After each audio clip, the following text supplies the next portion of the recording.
ಇವತ್ತು lunch break ಏನೇನು ಮಾಡಿದ್ದೀವಿ ಅಂತ ನಾನು ಹೇಳ್ತಾ ಹೋಗ್ತೀನಿ. ಚಪಾತಿ ಮಾಡಿದ್ದೀವಿ, ಚಪಾತಿ ನೆಕ್ಸ್ಟ್ ಹಾಗೆ ಸ್ವಲ್ಪ ತೊಂಡೆಕಾಯಿ ಪಲ್ಯ, ಐಗಾಡ್ ಅದ್ರದ್ದು ಪಲ್ಯ ಭಾಜಿ ಮಾಡಿದ್ದೀನಿ. ಹಾಗೆ ಪೈನಾಪಲ್ ಗೊಜ್ಜು ಮಾಡಿದ್ದೀನಿ. ಇದ್ರದ್ದು ಡಿಸ್ಕ್ರಿಪ್ಷನ್ ಬಾಕ್ಸಲ್ಲಿ ಲಿಂಕ್ ಕೊಡ್ತೀನಿ ನಾನು ಹೇಗೆ ಮಾಡಿದ್ದೀನಿ ಅಂತ. ಇದು ತುಂಬ ಅಂದರೆ ತುಂಬ ಟೇಸ್ಟಿಯಾಗಿದೆ. ಇದು ಅನ್ನದ ಜೊತೆಗೆ ತಿಂತಾಯಿದ್ರೆ ಅಂತೂ ಸಖತ್ತು ಟೇಸ್ಟ್ ಆಗಿರುತ್ತೆ. ಬಾಯಿ ಚಪ್ಪುಸ್ಕೊಂಡು ತಿಂತೀರಾ ಅಂತ ಟೇಸ್ಟಾಗಿ ಆಗಿದೆ.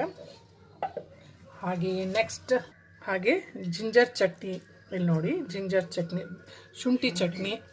ಶುಂಠಿ ಚಟ್ನಿ ಇದು ಕೂಡ ಸ್ವಲ್ಪ ಹಾಕ್ತಾಯಿದ್ದೀನಿ. Super taste. ಇದ್ರದ್ದು ಕೂಡ ಲಿಂಕ್ ಡಿಸ್ಕ್ರಿಪ್ಷನ್ ಬಾಕ್ಸಲ್ಲಿ ಹಾಕ್ತೀನಿ. ಇದ್ರದ್ದು ರೆಸಿಪಿ ಚಾನಲಲ್ಲಿ ಕೂಡ ಹಾಕಿದ್ದೀನಿ ನಾನು. ಹಾಗೆ ಸ್ವಲ್ಪ ಅನ್ನ ಬಡಿಸ್ಕೊಳ್ತಾ ಇದ್ದೀನಿ, ರೈಸ್ ಮಾಡಿದ್ದೀನಿ. ರೈಸಿಗೆ ಇವತ್ತು ಮಾವಿನ ಹಣ್ಣಿನ ಸೌತೆಕಾಯಿ ಸಾಸಿವೆ ಮಾಡಿದ್ದೀನಿ.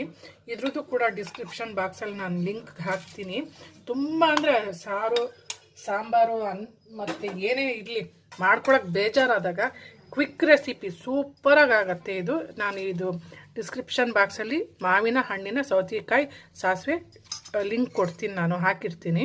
ಫ್ರೆಂಡ್ಸ್, ಈಗ ಮಾವಿನ ಹಣ್ಣಿನ ಸೌತೆಕಾಯಿ ಸಾಸಿವೆ ತುಂಬ ಅಂದರೆ ತುಂಬ ಟೇಸ್ಟಿಯಾಗಿರುತ್ತೆ. ಅನ್ನದ ಜೊತೆಗೆ ತಿಂತಿದ್ರೆ ನೀವು 3 ಸತಿ ಬಡ್ಸ್ಕೊಂಡು ತಿಂತೀರ, ಅಷ್ಟು ರುಚಿಯಾಗಿರುತ್ತೆ ಇದು ಒಮ್ಮೆ ಮನೇಲಿ ಮಾಡಿಕೊಂಡು ಆಮೇಲೆ ಕಮೆಂಟ್ ಬಾಕ್ಸಲ್ಲಿ ತಿಳಿಸಿ ಹೇಗಾಗಿತ್ತು ಅಂತ. ಇದು ಕೂಡ ಡಿಸ್ಕ್ರಿಪ್ಷನ್ ಬಾಕ್ಸಲ್ಲಿ ನಾನು ಹಾಕಿರ್ತೀನಿ.